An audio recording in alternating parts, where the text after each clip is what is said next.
வணக்கங்க. ஸ்ரீ கிருஷ்ணா ஜோதி நிலையத்திலிருந்து ஈரோடு ஜோதிடர் முனியாண்டி. இந்த 2026 ரிஷபராசிக்கு எப்படி இருக்கும் அப்படிங்கிறத பார்க்கலாம்.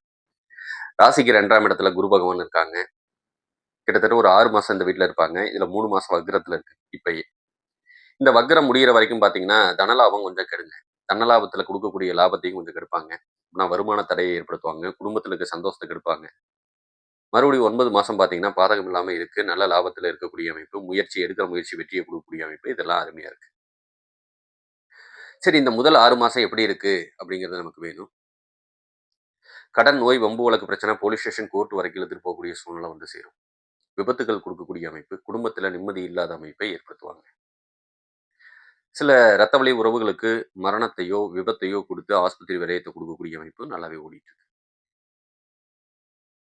10ஆம் இடமான தொழில்காரகனை பார்க்கறதுனால ஓரளவுக்கு லாப பலனையும் அது கொடுக்கும். லாபத்தை கொடுத்தாலும் அதுக்கு உண்டான விரைய செலவுகளை வச்சுக்கிட்டே இருப்பாங்க அப்படிங்கிறதையும் நம்ம புரிஞ்சுக்கணும். கொஞ்சம் கவனமா இருக்கிறது நல்லது. கேதுவானவர் 4ஆம் இடத்துல இருந்ததுன்னா சுகபோகங்கள் கொஞ்சம் கெடுங்க. தாய்க்கும் தாய் வழி உறவுகளுக்கும் கொஞ்சம் பாதிப்புகளை கொடுக்கக்கூடிய அமைப்போ, சொத்துக்களுக்கோ, நிலபுலன்கள் நீங்க வாங்கியிருந்தீங்கன்னா, அதுல ஏதோ ஒரு சங்கடங்கள குடுக்கக்கூடிய அமைப்போ, இதுவும் வேலை செய்யும் அப்படிங்கிறதையும் நம்ம புரிஞ்சுக்கணும். 10ஆம் இடத்துல ராகு உட்கார்ந்திருக்குது. அது ஒரு நல்ல பலன குடுக்கலாங்க. 10ல ஒரு பாம்பாவது பாவியாவது இருக்கலாம். அதுவும் உங்களுக்கு ஓரளவுக்கு தொழில் பிரச்சனைகள்லேருந்து விலக்கு குடுக்கும். இல்ல தொழில்லயும் பார்த்தீங்க அப்படின்னு சொன்னோம்னா, எதுவும் பிரச்சனை குடுத்தாலும் அதுலேருந்து பாதகத்திலேருந்து விலக்கு குடுக்கும். ஏன்னா குருவோட பார்வை இருக்கிறதுனால, நம்ம அத பத்தி கவலைப்பட வேண்டியதில்ல. 11ஆம் இடத்துல சனி இருந்ததுனால 1க்கு மேற்பட்ட தொழில்கள் பண்ணாலும் நல்ல லாபம். இவன் 5ஆம் இடத்த பார்க்கறதுனால குழந்தை பாக்கியத்துல தடை ஏற்படுத்தும். குழந்தை இல்லாத தம்பதிகளுக்கு இன்னும் கிட்டத்தட்ட ஒரு 1 1/2 வருஷத்துக்கு குழந்தை பாக்கியத்த அமைக்கக்கூடிய இத கொஞ்சம் நிறுத்தி வைப்பாங்க.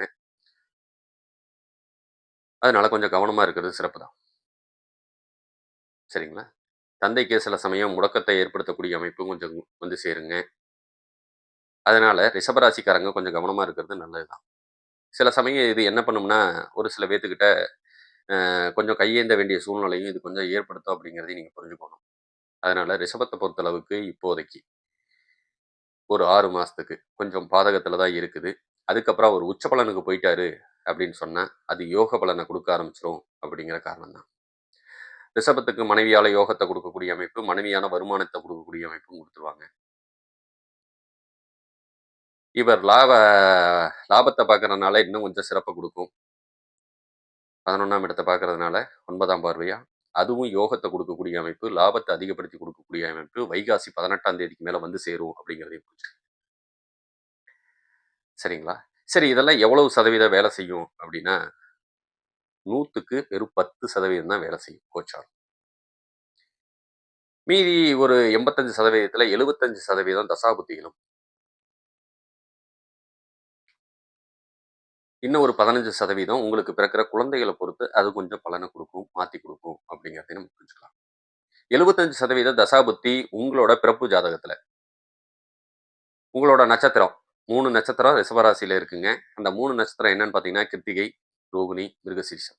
இந்த 3 நட்சத்திரத்திலும் பிறந்தவங்களுக்கு உண்டான பலன் அவங்கவங்க ஜாதக ரீதியா கொஞ்சம் மாறலாங்க. அதனால தசாபுத்திகள் மாற்றத்த குடுக்கும். உங்க லக்கணத்துக்கு பாதகம் இல்லாதவன் தசாபுத்தியா இருந்ததுன்னா, தாராளமா சுப பலன்கள உங்கள வந்து சேரும்.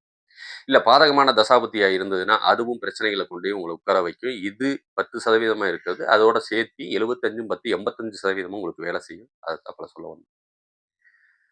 சரிங்களா? அதனால கொஞ்சம் கவனமா இருங்க. உங்களோட பிறப்பு ஜாதகத்த போய் பாருங்க. அது இன்னும் உங்களுக்கு வெற்றிய குடுக்கக்கூடிய அமைப்ப குடுக்கலாங்க. இல்லைன்னா, அது சம்பந்தப்பட்ட கோயில்களுக்கு உங்கள சொல்லுவாங்க ஜோதிடர்கள். நீங்க அந்த மண்ண போய் மிதிச்சுட்டு வந்தீங்கன்னா, உங்களுக்கு வெற்றி வாய்ப்ப குடுக்கும் அப்படிங்கிறதையும் நம்ம சொல்லிக்கலாம். சரிங்களா? இன்னும் உங்களுக்கு உங்க ஜாதக ரீதியா தகவல் தேவைப்பட்டதுனாலும், கீழ இருக்க நம்பருக்கு கூப்பிடுங்க. உங்களுக்கு வேணுங்கிற பலன் கிடைக்கும் அப்படிங்கிறதையும் சொல்லிக்கிறேன். மிக்க நன்றி. வாழ்க வளமுடன். வணக்கம்.